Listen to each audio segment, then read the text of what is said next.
Hey everybody, welcome back to another segment of Life Changing Solutions live with Angie Amico. And today I have, it's kind of funny because I've known Greg for a minute and he used to also have his own show, and we've kind of like, you know what, just come on, we're gonna do this. It's very informal. I just love having you on the show.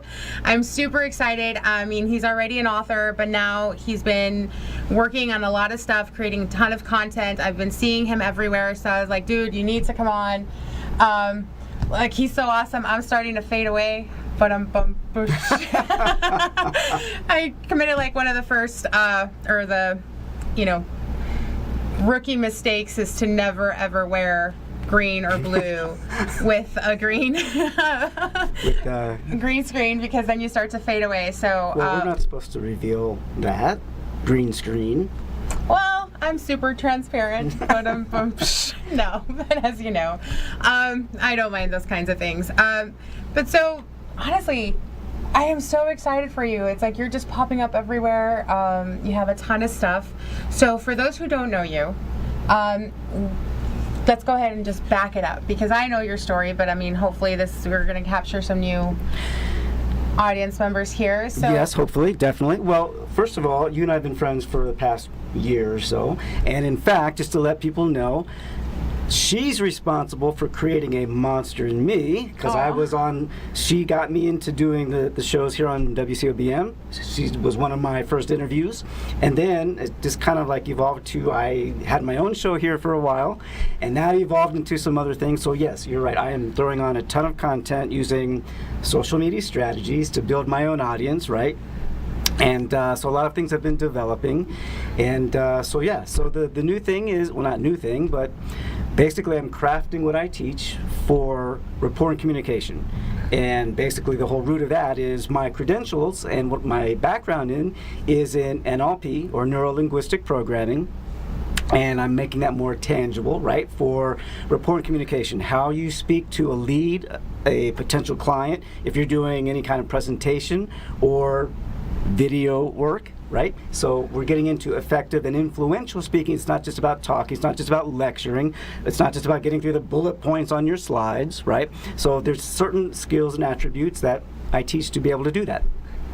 And that's one of the things, and it's funny, I love when you really collaborate with friends who are up to the same thing in our own lanes and our own thing, and to support one another. So just as he mentioned, like, I got him on this, but then I've been watching his shows, and I know, like, you know, he was the first one to say, oh, you don't reveal that secret of the green screen. You know, those are little tips and tricks as a speaker, right, to keep that elevated professional image. Whereas for me, I'm like, I'm very informal. I'm just like, whatever, we're just gonna put it out there. So everybody has a different style, but I love that he can come to me and say, hey, you know what, here's some pointers, right? So even professionals in this industry come to you and ask you, like, hey, can you review this speech? Can you give me some pointers? And you're willing to do this now for everyone, because public speaking is not just 1 to hundreds, right? Or 1 to many. It could be leading a team meeting. Right. Basically, rapport, communication skills, right? Developing that deeper connection with someone you're speaking to. That is in any context in life, socially, professionally, business-wise. Networking, like if you're at a networking event. As a side note, I'll bring up networking, and we were at one together. Mm-hmm. Networking events, one of the key things that I noticed is, well, for one thing, just real quick, the conversation is actually in reverse of what it really can be or should be to be effective, number one. And number two, if you are thinking at all of going to networking events, and maybe you are one where you haven't been to one yet lately, or yet at all, just bear in mind, there are veteran people who go to events all the time, right? Maybe they belong to an event association, right? And they are pros, and so they are polished at how they're going to approach you, how they're going to approach anyone there. They already know their opening question, and they also are polished and perfected at how they're going to perceive you in your answer. Oh, so what do you do? Right, and if you do that, if you are not effective right from the get-go, that kind of, they're judging that, and they're also basing, well, do they even want to speak to you, or do they even want to try to do business with you based on that? So that is a whole strategy. Just bear in mind, if you're going to network events, it's not just going to just talk. No, there are veteran people that go to those things, and they know exactly how they're approaching it. So game on, even in that context. So yes, speaking and communication goes in an array of contexts. And it does, and that's where I think I heard it was like you have 7 seconds to make the first impression, right? Less. So, and you have your physical, right, appearance, but then, as you said, the minute they ask you, what do you do? If you're on a date, it's those simple first interview in any context questions that if you're not on it, you're already sending that image of, oh, this person doesn't know what they're talking about. Yes. And that's where you come in and helping somebody like really hone in on that, right? Because again, you've got to open that door. Like I'm somebody who says, and I know I jokingly said I'm transparent, but I really am, where I'm like, you know what, you're going to like me for me, you're going to accept me for me. However, I also acknowledge that we live in a society that does really judge you based on your presentation, on how you speak, on even me using my hands and stuff like that. Everybody's looking, especially in my industry, right? But as I mentioned, it can be something on a date. When we're interviewing something to babysit our kids, it's just we're always constantly assessing and judging others. And so we get to be very clean and crisp. And that's one of the things that I admire about you, even your speaking, your tonality and everything. You're so controlled and so good at it. I mean, and that's why it makes you the go-to person for speakers like me to say, hey, can you review my videos? Can you help me with this? Yeah. To coach me on that. Well, and one of my big mantras is 7 seconds.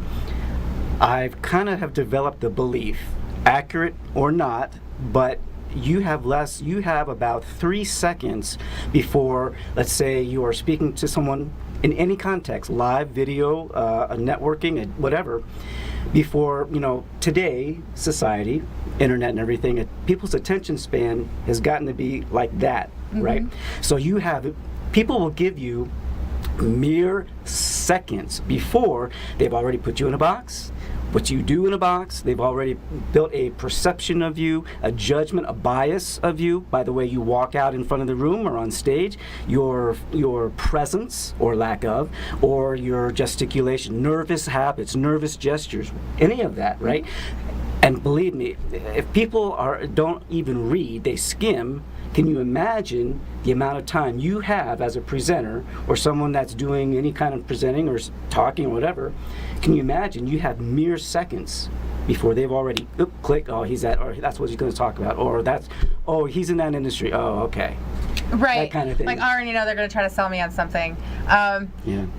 And the way that I describe that is, and I tell people, we're storytellers. Yeah. We're constantly either telling stories about ourselves or making up stories about somebody else. So it could even be like, oh, I can see this really cute guy.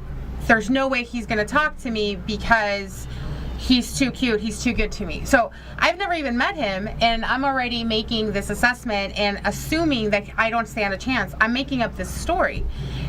We do it all the time, so it's very naive of us to believe that others don't. And that's where you come in. Yes, I mean, and all of that is subconscious, right? We've kind of been trained, or if not trained, I guess I should say more accurately, we've trained ourselves over years in integrating into society of that fear or that anxiety or hesitation, maybe a little bit of self-doubt. Now, of course, there are tons of people out there that are solely ego-driven, right? But for most of us, yeah, it's a learned habit. Oh, he's not approachable. Oh, maybe I shouldn't, or whatever.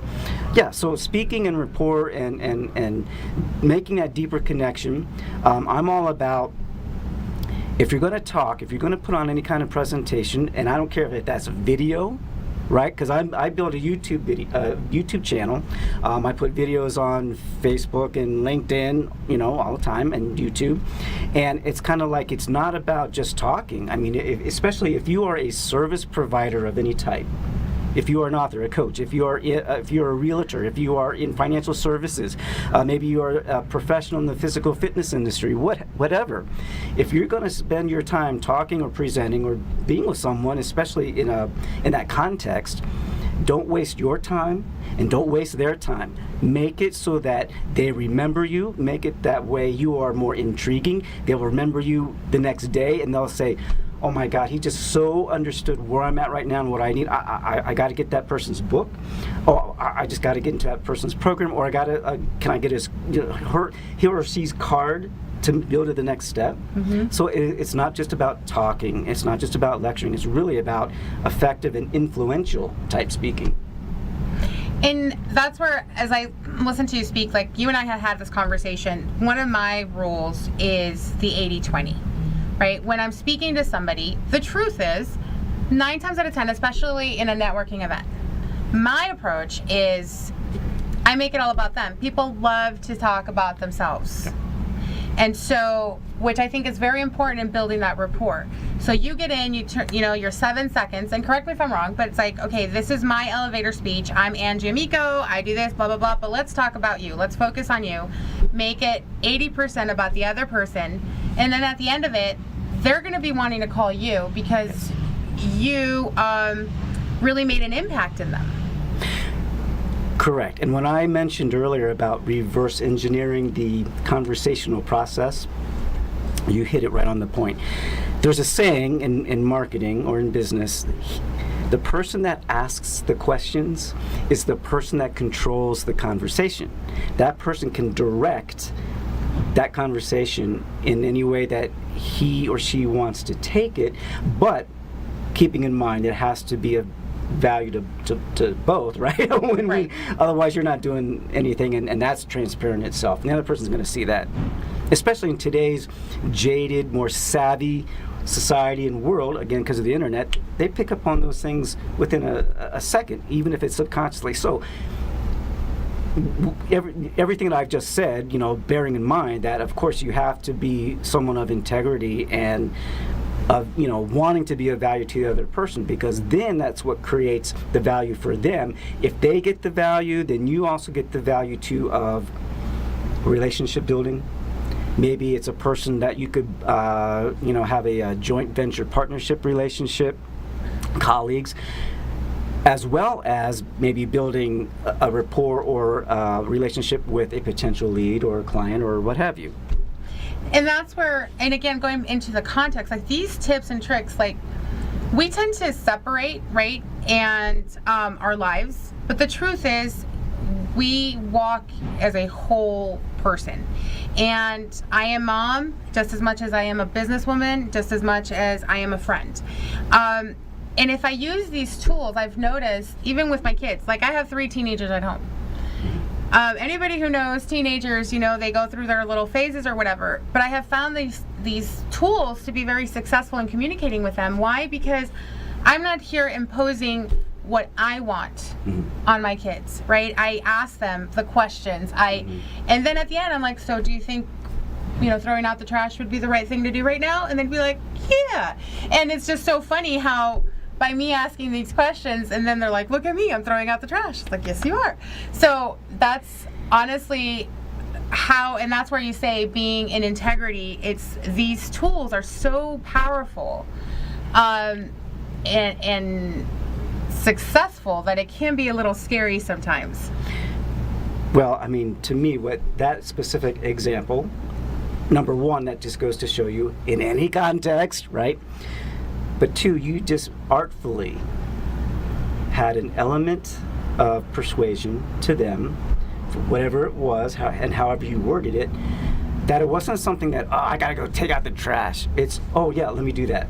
Mm-hmm. Boom, it's done, right? Or maybe there's something going on for you for doing that later, a movie tonight or whatever, or what have you. It wasn't, hey, take out the trash. Right. It was, hey, do you think that might be a good idea, like now? Or instead of maybe, before it's too late and the trash truck's already come, or whatever it was. Mm-hmm. But yeah, that is artful, influential, persuasive communication skills right there. And it creates a win-win. Yes. Because here's the thing, now going into the whole parenting, thing, but dynamic, but it also speaks to other types of relationships. Why? Because I got what I wanted, which was to have the trash taken out, and they felt empowered to do so. It wasn't like a have to, like, now they're not grumbling to the trash, dumpster. They're like, oh, and then because I also followed it up with, good job, now they're feeling good about themselves, and that's a win-win. Now, on a psychological level, can you imagine, instead of putting it in an ugly, stern way, take out the trash, you did it in a manner where subconsciously the next trash day, it's not something that they're going to resist. It's not something that mom's going to come down on me. It's something, hey, I'm going to do that real quick, because on a subconscious level, the previous week that you did it was in a positive way. And especially with kids, and I don't care, I mean, even with teenagers, the way their mind is working, can you imagine how more beneficial that is for them? Instead of being the stern parent, you did it in another way, so that the next week, hey, I'm going to take out the trash real quick, because it was something pleasant, not... Right, and in psychology, that's really called conditioning. But then what comes up for me is like, let's bring this into a different context. Great leaders, right? You said, oh, kids and children or teenagers. Let's be real. I know plenty of adults that react in the same way. So this works just as efficiently. So imagine yourself as a supervisor, as a leader, right, in your profession, saying, hey, do you think that report can be ready by 3 o'clock today? And that person saying, yeah, okay, and being empowered to do so. So much that now they know that every Friday the report needs to be turned in by 3 o'clock. Right. And again, there's the win-win. So the stress levels are reduced, yes. the production is increased, it's efficient, and they actually say that, the happier your employees are, the more, you actually, production increases, right? And the efficiency increases, and there's actually a reduction of even accidents at work. So it's these little tips and tricks that, again, at work. Now, if you're not in a management or supervisory position, you can still use these same tools, because guess what? If you're using it with your, supervisor, they're going to notice. Yes, it works both ways. It does. Communication is a two-way street, so we always want to remember that. Whether you are an employee or an employer, whether you are in a leadership position or you are, again, an employee, and you have co-workers. Listen, in terms of the work world, cubicle world, we all know that is an environment that has its own inherent traits, right? Like the one or two people you're always going to have that are a headache and a pain in the side to everyone, right? Or always causing trouble.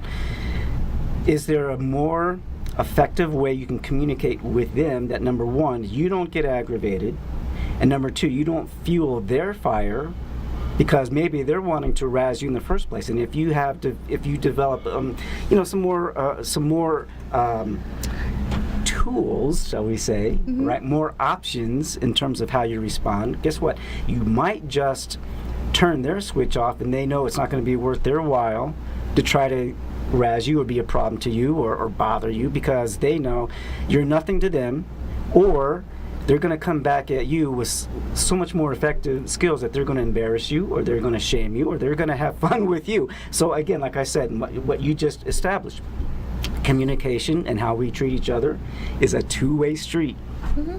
And what you were speaking into, it's funny, and I'm only going to speak very briefly into it because we can go forever. Yeah. But I refer to that, we have emotional intelligence has become a very big thing, right, with personal development and all that stuff.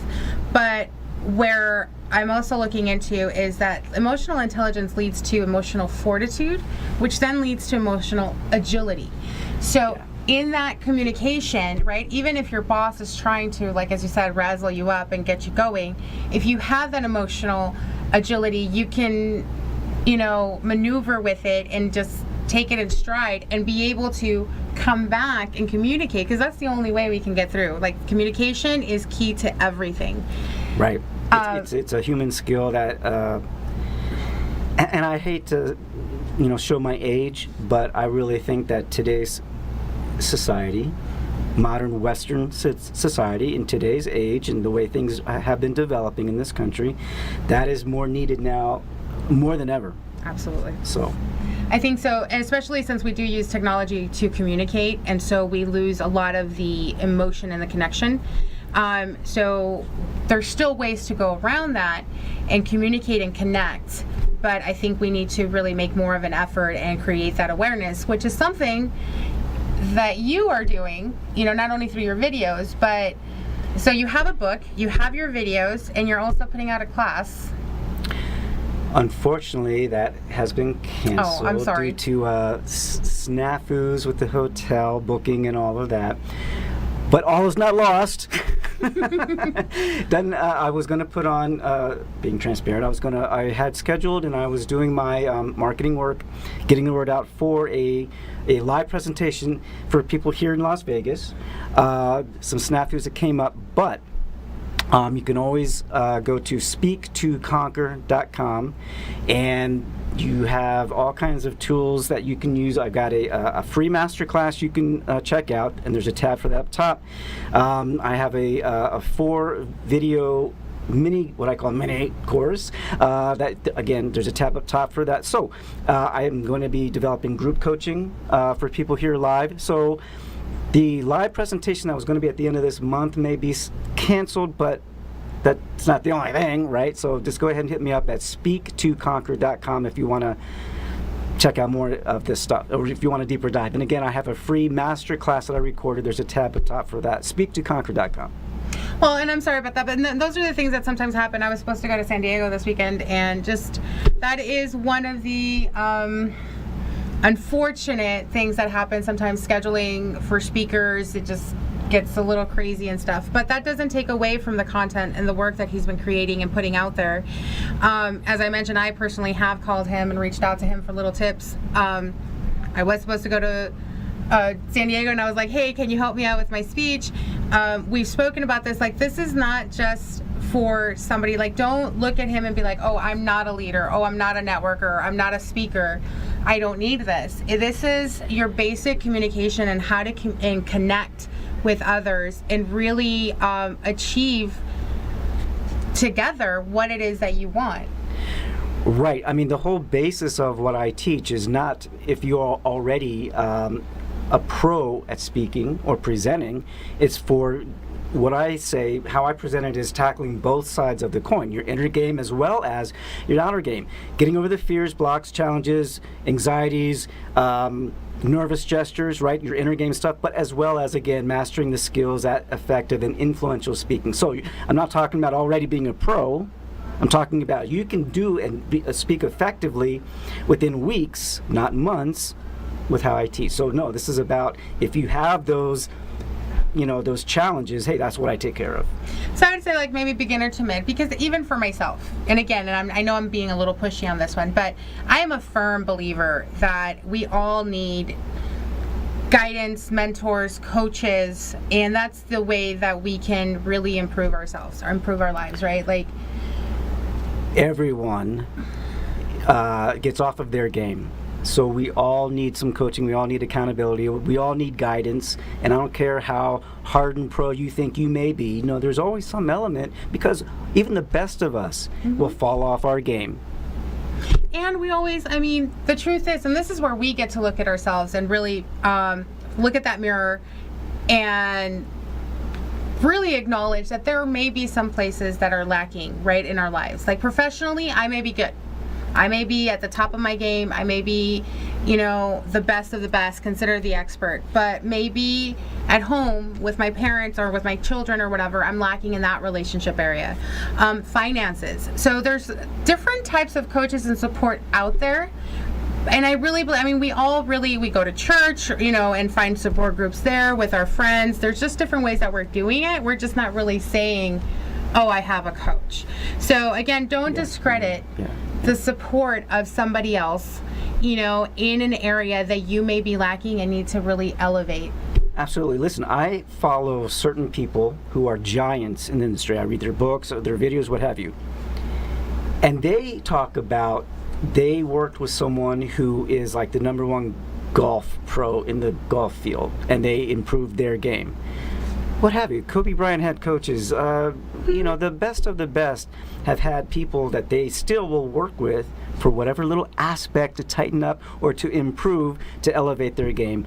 And where I'm coming from, where you're coming from, it doesn't matter where you are in life, what have you, that all matters. We all fall off our game. We all need something that we need to succeed at overcoming, right, in our inner game or with skills in our outer game.